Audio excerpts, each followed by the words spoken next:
Marc Dupont, un homme afrodescendant de 28 ans, avait passé les 3 dernières années à travailler comme serveur dans le prestigieux restaurant Copper Fork, situé au cœur de Chicago. Bien qu'il soit titulaire d'un diplôme en administration des affaires, les difficultés du marché du travail l'avaient contraint à accepter toutes les opportunités qu'il pouvait trouver.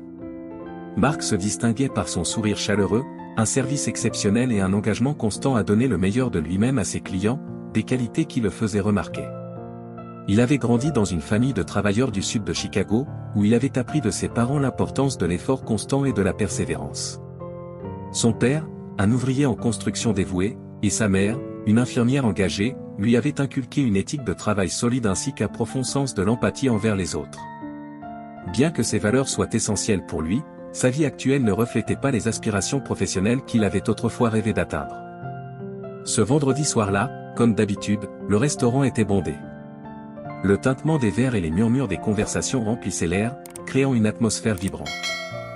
Marc se déplaçait avec habileté entre les tables, équilibrant des plateaux chargés tout en prenant les commandes avec précision. Pourtant, quelque chose dans l'air de cette soirée était différent, quelque chose qui allait marquer un tournant inattendu dans sa vie. Alors qu'il s'approchait de sa section assignée, son attention se porta sur une femme en fauteuil roulant, assise seule à l'une des tables. Elle semblait avoir une 50aine d'années et portait des cheveux argentés parsemés de mèches plus sombres. Ses yeux chaleureux se plissèrent dans un léger sourire qui dégageait une sérénité particulière. Quelque chose dans son allure intriguait Marc, éveillant en lui une étrange urgence de la servir. Lorsqu'il arriva enfin à sa table, il remarqua que la femme semblait perdue dans ses pensées. Ses doigts effleuraient doucement le motif brodé de la nappe, comme si son esprit était bien loin de l'agitation qui les entourait. « Bonsoir, madame. Bienvenue chez Copper Fork. Je m'appelle Marc, et je serai à votre service ce soir. Désirez-vous commencer par une boisson ? Demanda-t-il avec une gentillesse professionnelle qui était sa marque de fabrique. La femme leva les yeux et leurs regards se croisèrent. Pendant un instant, Marc crut percevoir une lueur de familiarité dans ses yeux, bien qu'elle disparût aussi rapidement qu'elle était apparue. « Bonsoir, Marc, répondit-elle d'une voix douce mais assurée. Je prendrai un verre de vin blanc. Que me recommandez-vous ? Avec une curiosité persistante en lui, Marc se dirigea vers le bar. Il y avait quelque chose chez cette femme qui le rendait nerveux, bien qu'il ne sache pas exactement pourquoi. Il revint avec un verre de chardonnay bien frais, qu'il déposa soigneusement devant elle. « Avez-vous déjà fait votre choix ou préférez-vous quelques minutes supplémentaires pour décider ?» demanda-t-il poliment. Elle esquissa un léger sourire. « Je pense que je suis prête. Je prendrai les noix de Saint-Jacques sautées, s'il vous plaît. » Marc nota sa commande, mais avant qu'il ne puisse s'éloigner, la femme parla avec un ton presque hésitant. « Marc, pourriez-vous vous asseoir un moment ?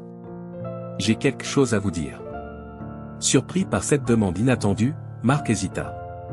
Interrompre son travail pour discuter avec un client n'était pas une pratique courante, mais il y avait quelque chose dans le ton de la femme qui captait son attention et éveillait sa curiosité. Après avoir jeté un coup d'œil rapide pour s'assurer que ses autres tables étaient calmes, il décida de tirer une chaise et de s'asseoir en face d'elle.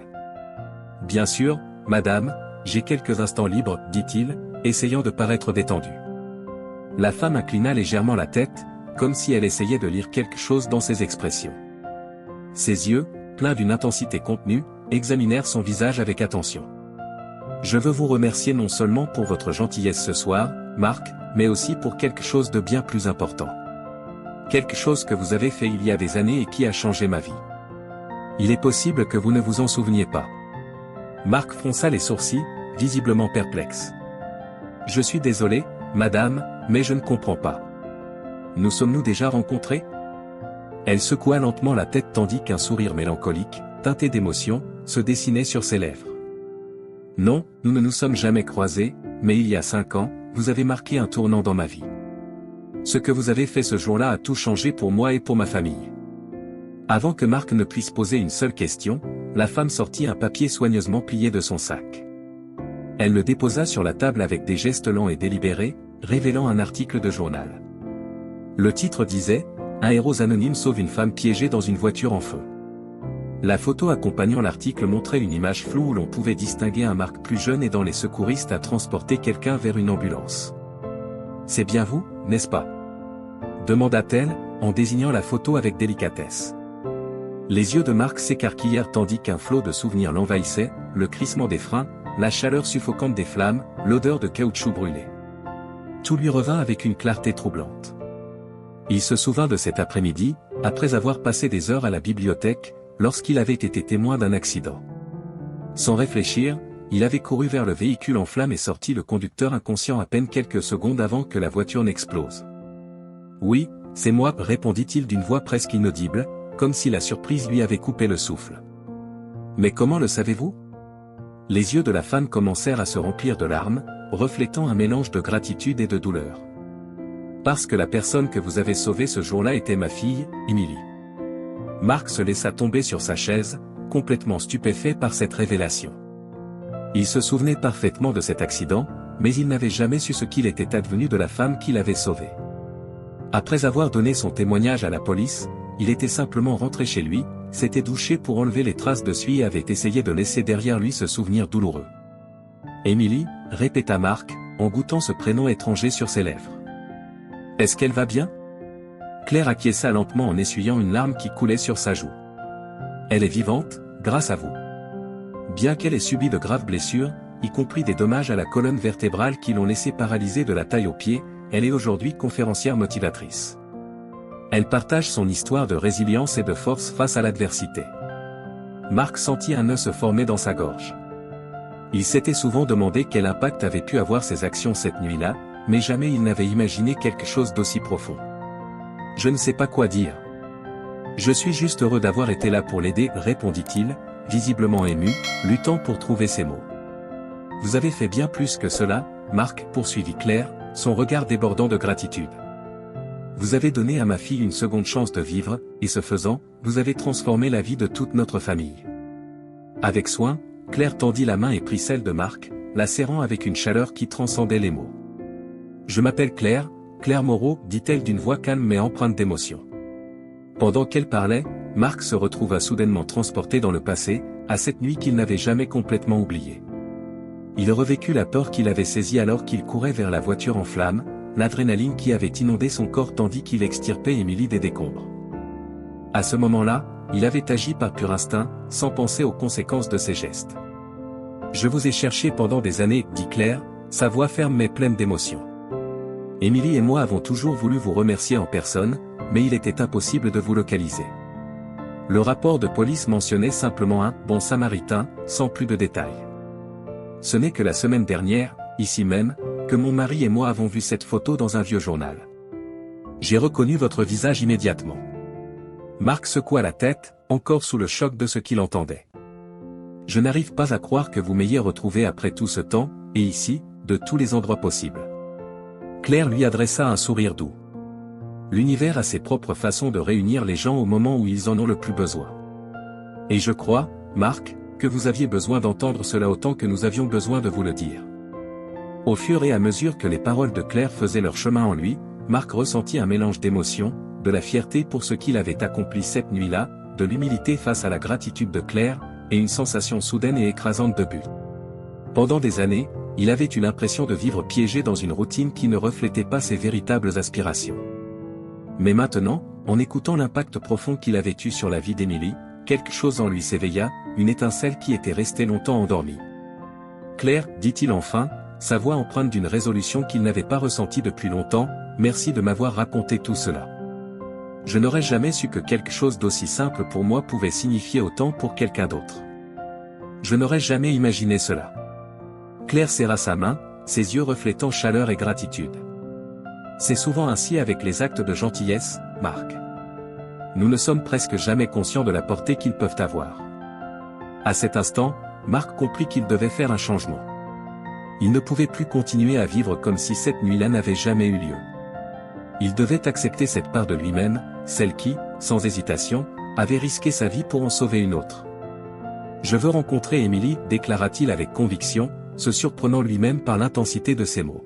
« Si cela ne vous dérange pas. » Le visage de Claire s'illumina d'un sourire radieux. « Bien sûr que non. Elle serait ravie de vous voir. En fait, elle donnera une conférence dans un centre communautaire la semaine prochaine. Cela vous intéresserait-il de venir ?» Marc hocha la tête sans hésitation, son cœur battant à la fois d'excitation et de nervosité. Ce serait un honneur, répondit-il sincèrement, sentant que cette opportunité représentait bien plus qu'une simple rencontre, c'était le début de quelque chose de nouveau. En retournant à ses tâches, Marc Dupont se sentit comme si un énorme poids avait été retiré de ses épaules. Pour la première fois depuis des années, il éprouvait un sens clair de but, une connexion authentique avec quelque chose de bien plus grand que lui-même. Durant les jours qui suivirent, Marc Dupont se plongea entièrement dans l'histoire d'Émilie. Il passa des heures à regarder ses discours en ligne, fasciné par la force qu'elle dégageait et par sa capacité à garder une attitude positive face à l'adversité. Inspiré par sa résilience, Marc commença à réfléchir profondément sur les choix qu'il avait faits dans sa propre vie. Pourquoi avait-il permis à la routine de l'emprisonner dans une existence qui ne le comblait pas? Pourquoi avait-il laissé la peur étouffer ses véritables rêves et aspirations? La nuit de la conférence d'Émilie arriva enfin. Assis dans le public, Marc ressentait son cœur battre avec anticipation. Lorsque la jeune femme monta sur scène, sa prestance imposante et la chaleur de son sourire captivèrent immédiatement l'attention de tous les présents. Marc ne put s'empêcher de ressentir une vague d'émotion en voyant cette femme, dont il avait touché la vie dans le passé, illuminer désormais celle des autres grâce à son histoire pleine de courage et de détermination. Les mots d'Émilie résonnèrent profondément dans la salle. Elle raconta son parcours, depuis l'accident tragique jusqu'à son rôle actuel de conférencière motivatrice. Elle évoqua avec émotion cet inconnu qui avait risqué sa vie pour la sauver, le décrivant comme son « ange gardien ». Lorsqu'elle termina son récit, une ovation vibrante emplit la salle, témoignant de l'impact puissant de son témoignage sur l'audience. À la fin de l'événement, Claire Moreau présenta Marc à Émilie. Ce moment fut empreint d'une intense charge émotionnelle. Les larmes coulant sur ses joues, Émilie prit les mains de Marc et lui dit, d'une voix brisée par l'émotion. « Merci. Merci de m'avoir offert une nouvelle chance de vivre. Chaque jour, je m'efforce d'en tirer le meilleur parti. » Alors qu'Émilie exprimait sa gratitude, Marc ressentit une agitation profonde au fond de lui. La force et la détermination qu'elle dégageait faisaient paraître ses propres luttes insignifiantes. Il réalisa qu'il avait trop longtemps laissé la peur guider sa vie. Dans les jours qui suivirent, Marc prit des décisions radicales. Il démissionna de son travail au restaurant, s'inscrivit à un programme de formation pour devenir pompier et commença à travailler comme bénévole dans un centre pour jeunes de son quartier. La conversation avec Claire avait ravivé une flamme en lui, une flamme qu'il ne pouvait plus ignorer. Cependant, ce nouveau chemin n'était pas sans obstacle. Marc dut faire face à des difficultés financières tout en jonglant entre sa formation exigeante et un emploi à temps partiel. Il y eut des moments où il douta de ses choix, mais chaque fois que l'incertitude l'envahissait, il pensait à Émilie.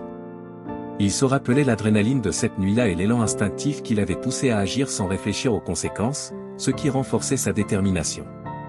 Au cours de sa formation de pompier, Marc trouva un mentor en la personne de Jean-Luc, un pompier expérimenté au tempérament rigoureux mais au cœur généreux. Jean-Luc, impressionné par l'enthousiasme de Marc, décida de le prendre sous son aile. « Tu as le cœur pour ce métier, mon garçon, » lui dit un jour Jean-Luc après une session particulièrement difficile, « mais le cœur ne suffit pas à sauver des vies.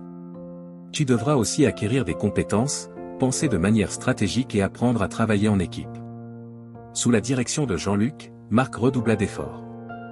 Il apprit à affronter les flammes, à évacuer les personnes en danger et à appliquer des protocoles d'urgence avec précision. Bien que les exigences physiques fussent intenses, Marc découvrit qu'il s'épanouissait sous la pression. Parallèlement, sa relation avec Émilie et Claire se renforça. Marc devint un habitué des conférences d'Émilie, trouvant dans ses paroles une source d'inspiration intarissable. De son côté, Émilie commença à intégrer l'histoire de Marc dans ses discours, illustrant comment un seul acte de courage pouvait transformer des vies. Marc s'impliqua également davantage dans sa communauté.